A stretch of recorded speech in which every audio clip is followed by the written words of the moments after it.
Cosmogênese. Conceito de substância. Substância, conceito fundamental da cosmogênese. A. Do ponto de vista esotérico, um conceito fundamental para o entendimento da cosmogênese, o conceito de substância. Para nós, substância é aquilo que se manifesta, ou seja, a base da manifestação dos universos. A causa sem causa do espírito e da matéria. É algo que não tem princípio nem fim, que não tem passado, presente ou futuro, que transcende o tempo, é a realidade única e incontinente. Os vários sinônimos da substância primordial na literatura ocultista: espaço-vida ou na absoluto eterna presença grande hálito esvaiambuva aquilo que existe por si mesmo o todo há em suf tudo nada polarização. Primeira manifestação. A polarização é a primeira manifestação da substância que, obedecendo a uma lei cíclica, polariza-se em espírito e matéria, ou em polo positivo e polo negativo da manifestação. A substância primordial é o não ser que, polarizando-se, transforma-se em ser. Passa a ter atributos ou qualidades da substância eterna, que podem fundir-se e desaparecer quando a mesma substância entra naquilo a que chamamos de repouso ou pralaya. Em verdade, a substância genesíaca jamais pode estar em repouso, pois representa o próprio movimento. O movimento é a sua maneira de ser, muito embora sendo um movimento transcendente ou absoluto.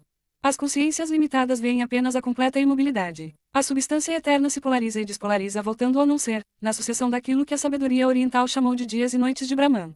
Disse um adepto: a existência inicial, no primeiro crepúsculo do Mahamanvantara, é uma qualidade espiritual consciente nos mundos manifestados. Surge, em sua subjetividade objetiva, à maneira do véu agitado por um sopro divino, diante do olhar do vidente extasiado. Difunde-se, ao sair de Laya, através do infinito como um fluido espiritual incolor.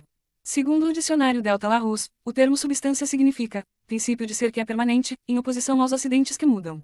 Qualquer espécie de matéria, natureza de uma coisa. Essência, corpo, aquilo que há de essencial numa obra. Síntese, Comunidade Teúrgica Portuguesa, Caderno Fiat Lux N. Dom Roberto Luciola 14. Substância primordial. Na sua primeira diferenciação, a substância primordial tem o aspecto, para a visão espiritual de um ser dotado de alta clarividência, de um fluido espiritual incolor.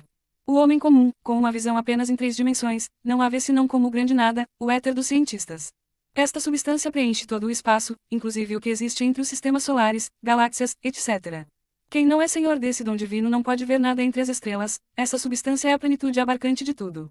Os sistemas solares e toda a matéria que os constitui nada mais são do que a condensação ou materialização dessa substância primordial que está na origem de todas as manifestações, sejam elas de caráter físico, mental ou espiritual. A substância primordial liga os corpos celestes e os mantém em harmonia no imenso oceano do espaço. Mais tarde veremos a extrema complexidade desse fenômeno, o que explicará por que só as pessoas altamente evoluídas podem transitar por tão sublimes regiões.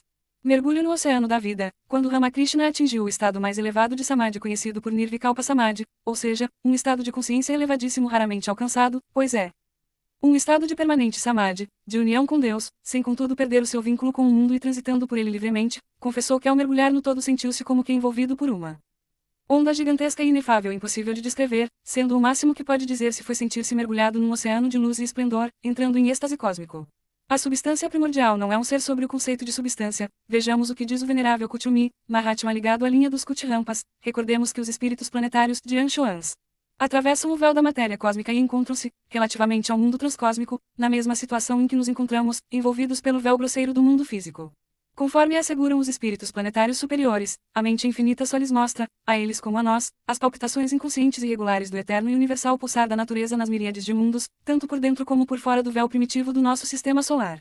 Quanto ao que está ao nosso alcance, por dentro do véu na extrema fronteira, na borda mesma do véu cósmico, sabemos, por experiência pessoal, que o que ficou dito é verdade. O que existe além, entretanto, só o conhecemos através das informações que nos proporcionaram os espíritos planetários e o nosso bendito Senhor Buda. Como vimos, a substância eterna não é um ser, antes sendo precisamente o não ser, a origem de tudo o que vemos e daquilo que não vemos. É a causa sem causa, e assim sendo para o ocultista não existe um Deus pessoal, uma pessoa. Por mais elevada que seja uma criatura, ela não passa de uma criação que se originou, como tudo o mais, dessa fonte única de onde tudo promana. A sabedoria iniciática ensina-nos que a substância primordial é o não ser, que passando do estado passivo ou indiferenciado para o activo manifestado transforma-se no ser. Quando, saindo da imobilidade aparente para a plena atividade, aquilo, ou tate dos orientais, ao entrar na roda de Sansara passa por uma mutação. Enquanto imanifestada ela é eterna, mas ao entrar em atividade passa a ser limitada, com tempo de manifestação cíclica, periódica, com princípio e fim bem definidos. Na fase de polarização, tudo é finito, limitado, mortal, para no final voltar Comunidade Teúrgica Portuguesa, Caderno Fiat Lux N. Dom Roberto Luciola 15 é o eterno presente que sempre foi, é e será. É como aquela pedra de modo moinho, que tenha ou não grão para moer continuará a girar, segundo a comparação feita pelo iluminado Mahatma. Purusha e Prakriti não pode haver manifestação sem polarização. Para que um ser humano seja criado ou manifestado, necessária se faz a polarização pai-mãe. Este facto concreto é o mais perfeito reflexo do que ocorre macrocosmicamente. A polarização gera dois centros cósmicos ativos, conhecidos pela tradição dos orientais pelos nomes de Purusha e Prakriti. O polo positivo é Purusha, que na nossa língua corresponde ao espírito. O polo negativo é Prakriti, ou matéria. Esquematizando, temos Purusha polo positivo espírito, Prakriti polo negativo matéria. Segundo a ciência iniciática, tanto o espírito como a matéria não são permanentes. Só passam a existir no período de manifestação. Período de manifestação chamado pelos Brahmanes de dia e noite de Brahman, também chamado de Manvantara ou Manvantara. Ao período de não manifestação os iniciados denominam, também, de noite de Brahman ou Pralaya. Manvantara dia de Brahman, período de manifestação PRALY, a noite de Brahman, período de repouso caos e cosmos. Segundo a filosofia oriental, existe uma diferença fundamental entre os termos Brahman e Para-Brahman. Brahman expressa a manifestação, o que já se polariza, o que existe no mundo das formas. Enquanto Para-Brahman, como acentuou o radical, para, significando aquilo que está, além, acima, etc. Expressa o imanifestado, o que está além de Brahman. É a origem subjetiva de Brahman. Brahman é espírito e matéria. No seio do eterno, ou de Para-Brahman, espírito e matéria coexistem. Em outras palavras, espírito e matéria são uma só e única coisa. Daí falar-se em caos, não que esses valores sejam caóticos, mas no sentido de não estarem diferenciados, polarizados. Quando se fala em cosmos, quer-se dizer manifestação organizada, diferenciada, em atividade, já polarizada. Espaço e caos são sinônimos. Segundo H. Os antigos acreditavam que o caos era inconsciente e continha em si mesmo todos os elementos que dão origem à vida em estados não diferenciados. O espaço, que os cientistas pretendem ser o vazio, é, na realidade, o corpo do universo com os seus 7 planos, que estudaremos oportunamente. É um corpo de extensão ilimitada que contém em si todas as formas de vida ou de manifestação. Segundo um sábio cabalista, é o que contém tudo, sem ser contido por nada, e acrescenta, é a extensão sem limites. E pergunta, extensão de quê? Responde ele mesmo, do continente desconhecido de tudo. Prakriti é um dos polos da manifestação. É a matéria. Mula Prakriti é o que dá origem a Prakriti, portanto, é a essência da matéria. Assim sendo, está mais relacionada ao estado não manifestado da matéria. É aquilo que, no período de Manvantara, tomará forma. Espírito e matéria, em essência, são uma só coisa, o que os distingue é o estado de configuração. Quando unidos, disse que estão em estado caótico ou estado de indiferenciação. Para Brahman e Mula Prakriti são unos em essência. Prakriti é considerado como uma Maya, estando, portanto, destinada a desaparecer na fase do Pralaya. Mula Prakriti é a raiz de tudo e como tal um aspecto de Para-Brahman que, como vimos, está além de Brahman. Forma trina do universo, Para-Brahman é a fonte de onde promana tudo o que existe. Embora sendo uno, possui em si 3 hipostases, ou 3 potencialidades.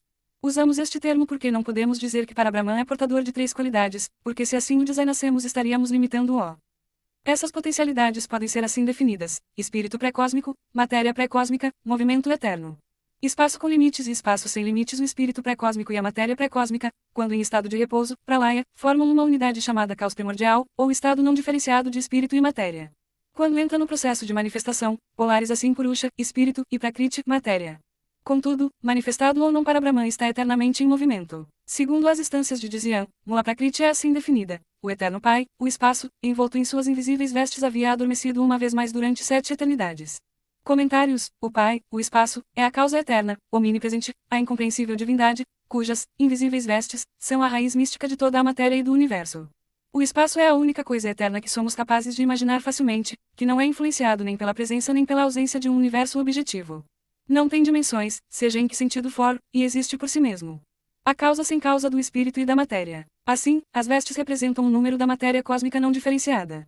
Os hindus a chamam de Mula Prakriti, e dizem que é a substância primordial que constitui a base e o veículo de todos os fenômenos, sejam físicos, psíquicos ou mentais. Doutrina Secreta, volume 1, A Serpente de Fogo, antes do nosso globo assumir a forma de ovo, e também o universo, um longo rastro de poeira cósmica, ou névoa de fogo, movia-se e retorcia-se como uma serpente no espaço. O Espírito de Deus movendo-se no caos, foi simbolizado por todos os povos sob a forma de uma serpente de fogo exalando chamas e luz sobre as águas primordiais, até haver incubado a matéria cósmica e fazê-la tomar a forma anular de uma serpente que morde a cauda, que simboliza não somente a eternidade e o infinito, mas também a forma esférica de todos os corpos produzidos no universo daquela névoa de fogo. Na noite de Brahman, a matéria eterna recai periodicamente no seu estado primário, não diferenciado. Os gases mais rarefeitos não podem dar, ao físico moderno, nenhuma ideia da natureza dessa matéria eterna, ou substância primordial. Doutrina Secreta, volume 2, A substância primordial é omnipresente, abarca tudo, não existem palavras para descrevê-la. O professor Henrique José de Souza usou a frase, oceano sem praias, para defini-la. Porque o termo oceano sugere a ideia de imensidão, e com o acréscimo de sem praias, a dimensão amplia-se e abarca a infinitude de Deus. Como já vimos, há ocasiões em que esta substância se polariza para poder se manifestar.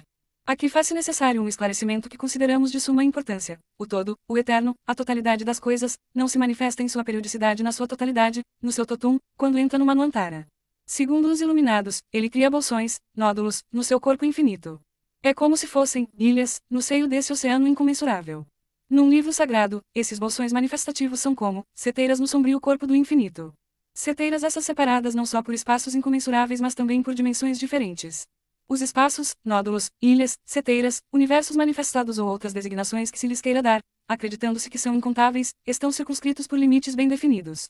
Daí dizer-se, nos meios ocultistas, que o eterno é o espaço sem limites, enquanto os universos manifestados designam-se como sendo o espaço com limites. A borda externa dos universos com limites, ou seja, a casca do ovo que separa o que está manifestado do que não está manifestado, é conhecida como sendo o ovo de Hiranyagarbha, ou ovo áurico de Brahman.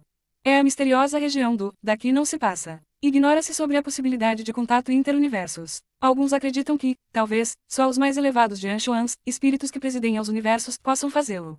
Chave simbólica para expressar determinadas ideias e conceitos por demais abstractos, os adeptos costumam usar a linguagem dos símbolos, que além de não deturpar as ideias com palavras inadequadas, tem a propriedade de eternizar e universalizar os conhecimentos.